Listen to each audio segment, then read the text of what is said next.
Soy Cristian Morillo Guaracha. Mi tema a tratar sería lo que es la anemia y la segunda parte sería anemia hemolítica. Pero comenzando con la anemia, primero tenemos que saber qué es la anemia. Entonces, la anemia lo definen como una reducción de la masa total del eritrocito circulante por debajo de los niveles normales. La OMS lo define como una disminución o de la concentración sanguínea hemolítica, o sea, de la hemoglobina menor de 13 gramos por decilitro, o el hematocrito menor de 39% en adultos hombres y menor de 37% en mujeres adultas.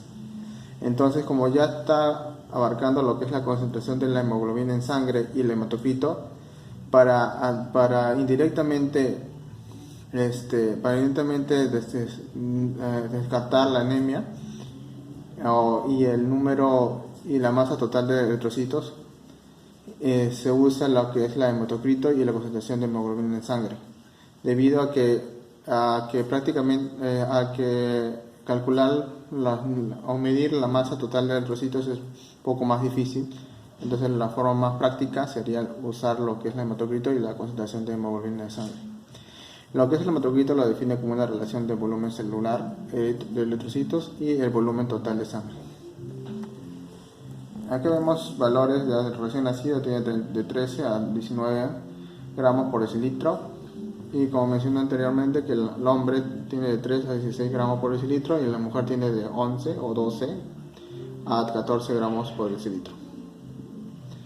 También vemos otros indicadores de los eritrocitos, como es el número de eritrocitos, que en los hombres puede ser de 4 a 3 o de 4 a 5, y en mujeres puede estar de 3,5 a 5. Y vemos otro valor como volumen corporal medio, que lo va a dar lo que es la morfología, el tamaño, que más adelante va a haber una clasificación, que lo normal debe estar, bueno, acá en este cuadro sería de 82 a 96, pero por lo general son de 80 a 100. La hemoglobina corporal media también, que es de 27 a 32 a 33, y la concentración media de hemoglobina corporal de 33 a 37, y entre otras, ¿no? En cuanto a la anemia, como anteriormente lo definí, es una disminución en lo que es la cantidad de eritrocitos, o la masa de eritrocitos. Entonces, al disminuir la masa de eritrocitos va a disminuir el número de los glóbulos rojos, indirectamente va a disminuir la cantidad de hemoglobina, y esa cantidad va a disminuir debido a que la hemoglobina tiene la capacidad de transportar el oxígeno. También va a disminuir el transporte de oxígeno, la capacidad de transporte de oxígeno, y esto lo que va a producir es una escasez de oxígeno tisular o una hipoxia tisular.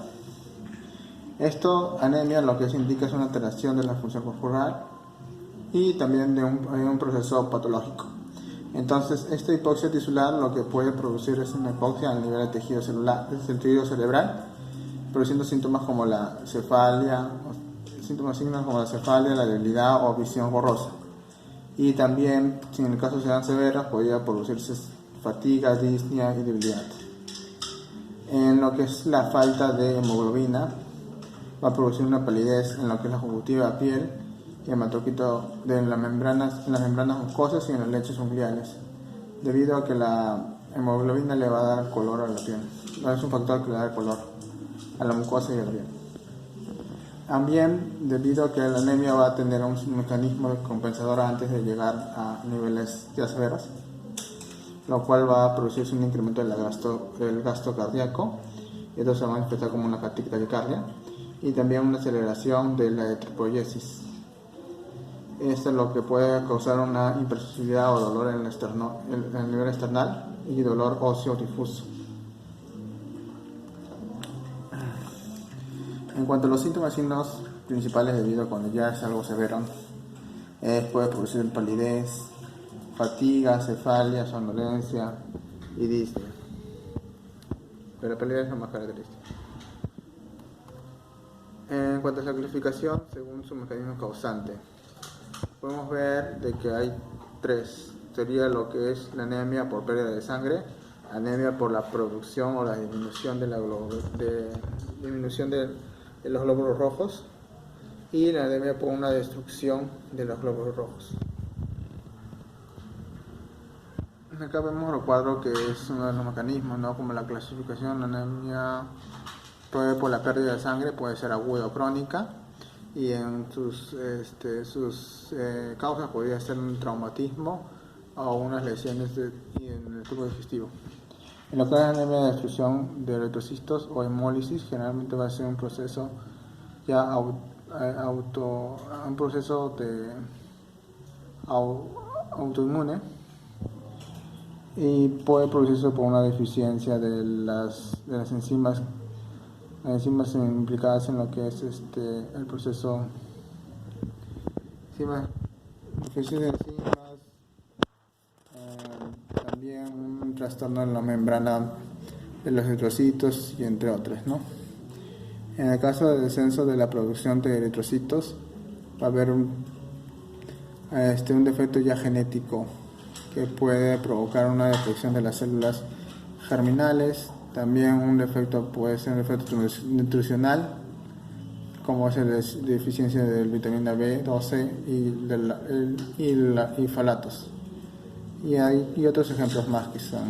También por el descenso de la producción de eritrocitos, también encontramos que puede haber una lesión medular ocupante en el espacio por una neoplasia o un proceso infeccioso que repercute en lo que es los eritrocitos, los progenitores de eritrocitos. Y esta puede ser por una infección de un parvovirus, por ejemplo. Y otros mecanismos que se desconocen, como son trastornos endocrinos o enfermedades hepatocelulares.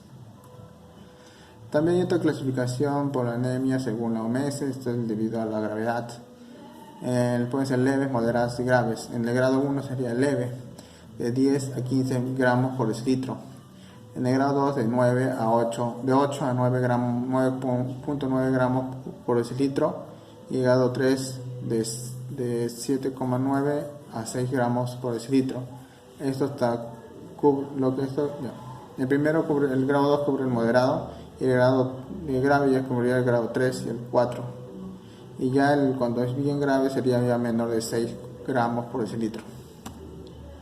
También vemos una clasificación ya fisiológica de la anemia, en que mide lo que es el recuento de reticulocitos. Cuando el índice de corrección de los reticulocitos es menor de 2,5, ya es un proceso que por un defecto en la síntesis de los reticulocitos. En cambio, cuando es mayor, ya hay un proceso de destrucción de la producción de eritrocitos o reticulocitos en sí.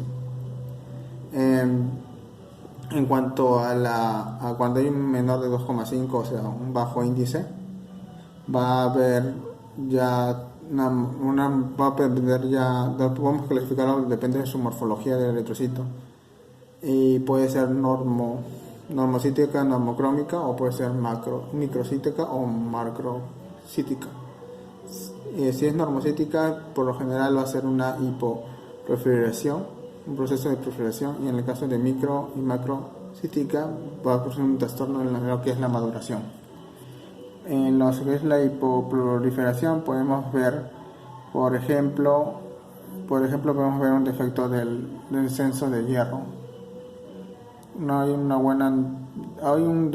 depleción de hierro, y eso es lo que va a producir una de sus causas principales. En el caso de que es un trastorno de maduración, puede ser por un descenso o deficiencia de folatos o vitamina B12 principalmente. En el caso de lo que es cuando hay mayor de 2,5, o sea, un nivel alto de índice, va a haber un proceso de hemólisis, o puede ser por un proceso de hemorragia, o sea, por pérdida sanguínea o una hemólisis intravascular o extravascular.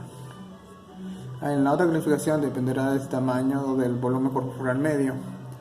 Puede ser microcíticas menor de 80 femtolitros, 90 a 100 femtolitros son normocíticas, y mayor de 100 es macrocíticas. Las microcíticas sería lo que es la depresión del hierro. Puede ser también un proceso de infección o un proceso de talasemia, que ya es un proceso hereditario genético. Las normocíticas por lo general también se van acá, en esta clasificación lo va a clasificar como bajo retocolocitos o altos retocolocitos. Como mencioné anteriormente, altos ya viene a ser un proceso de destrucción, o sea, hemolítico, y el normal o bajo puede ser ya por un proceso ya de proceso de síntesis, un defecto en la síntesis de los retocolocitos. El caso principal sería un defecto de hierro, ¿no? Las macrocíticas, por lo general, va a ser enfermedades megaloblásticas, anemia megaloblástica. En las características serían deficiencia de folatos y deficiente de vitamina B12. Acá en lo que es la anemia, primeramente para diagnosticarlo sería primero ver su historia clínica, una exploración física. También ayuda a algunos exámenes auxiliares o exámenes analíticos que pueden ser como los análisis hematológicos, donde básicamente vemos los valores de la hemoglobina, el hematocrito, el volumen corpuscular medio y otros índices de eritrocitos. También tenemos que ver lo que es el conteo de retocolocitos, si es bajo o alto, y también hay un proceso de frotis sanguíneo periférico, puede ser por un proceso de punción para confirmar los datos de los datos anteriores, ¿no? Para comprobar los datos hematotimétricos, que ya viene a ser los que es análisis hematológico. Y también podemos acá ver hematíes acumulados, evaluar los restos, otras series eritroides o series hematológicas, y también algunos elementos extra hepatoyugulares. En cuanto debido a la frotis, podemos ver un ejemplo sería a esta, que es una anemia microcítica hipocrómica, que puede ser causada por una deficiencia de hierro o intoxicación de plomo o un trastorno sanguíneo, como puede ser la talasemia o la inflamación. Como hacemos microcítica hipocrómica, vemos vemos que los glóbulos rojos pues, están en formas irregulares, y que adentro va a haber un halo, al centro va a haber como un punto, como que estuviera hipocrómica, porque va a tener un bajo color. Adentro sería blanco y alrededor sería como un halo que está circundando al círculo blanco. Y microcíticas porque sus tamaños son menores de lo normal. En comparación con otras se ve que es poco menor. Acá vemos otro ejemplo, pero ya vemos que los retrocolocitos están elevados, y también vemos rojos normales, en los que las flechas señalan son los retrocolocitos. Que vamos a ver, debido a que la diferencia va a tener filamentos y gránulos que van a ser pigmentados, donde se va a ver la diferencia entre un glóbulo rojo y un retrocolocito, y aparte que el tamaño es mayor que los glóbulos rojos, ya eritrocitos mayores. Acá vemos en un frotis, vemos como un hipocromatismo como anteriormente, pero ahora vemos una macrocitosis. Ya los glóbulos rojos son tamaños más grandes, y puedes también tener, algunos tienen formas irregulares, ¿no? Acá un ejemplo de una anemia megaloblástica, en donde principalmente va a haber neutrófilos hipersegmentados. Eso es lo característico que se puede ver en un frotis. Y este es el caso de una anemia de células faciliformes, donde las células están en formas ya redondeadas, elongadas, y en forma de unas hojas, como vemos acá.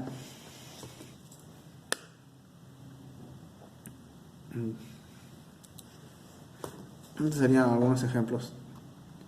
Y ahora, dentro de las anemias por pérdida, como mencioné anteriormente, puede ser agudas o graves, agudas o crónicas.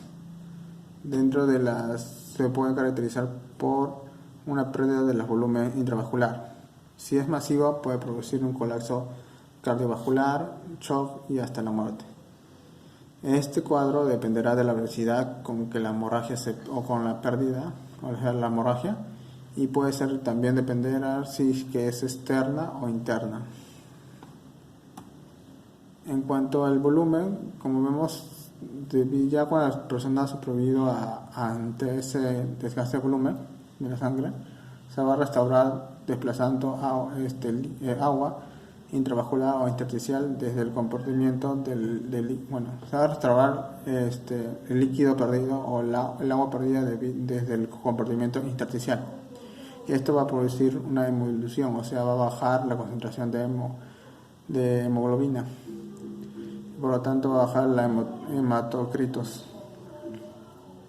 Esto lo que va a causar es una reducción de oxigenación y un incremento, un proceso de compensación, va a haber un incremento de la eritropoiesis. Esto es lo que va a producir una mayor proliferación de células progenitoras del eritrocito, pero para ese proceso que llegue a su maduración va a durar 5 días. Y es donde acá van a aparecer los que son los reticulocitos en la sangre periférica. Ahora, para que en ese proceso mismo también va acá a participar lo que es el hierro. El hierro va a ser recaptado por los tejidos extravasculares hacia los tejidos, va a ser captado por los tejidos extravasculares y hace un proceso de reciclaje, por así decirlo. Pero en este caso, como la pérdida debido por la hemorragia puede ser mayor, y esto es lo que va a impedir que se restaure el recuento normal de eritrocitos. También puede afectar a otras series de células. Por cuando es una hemorragia masiva, lo que va a producir un bajo de presión, y esto va a producir una liberación de hormonas adrenérgicas, lo que va a hacer una movilización de granulocitos y producir una leucocitosis. También en este proceso también puede producirse una trombocitosis debido a una alteración del incremento de producción de plaquetas. Y también podemos ver que parecen ser, y esto sería lo más esencial. En el caso de que sean crónicas, puede depender de lo que es la velocidad de la pérdida. Si es mayor la velocidad de la pérdida que la capacidad de regeneración, y también de que a este nivel ya las reservas van a disminuir del hierro, llegando a causar una anemia ferropénica. Ya, eso sería todo la primera parte. Córtalo.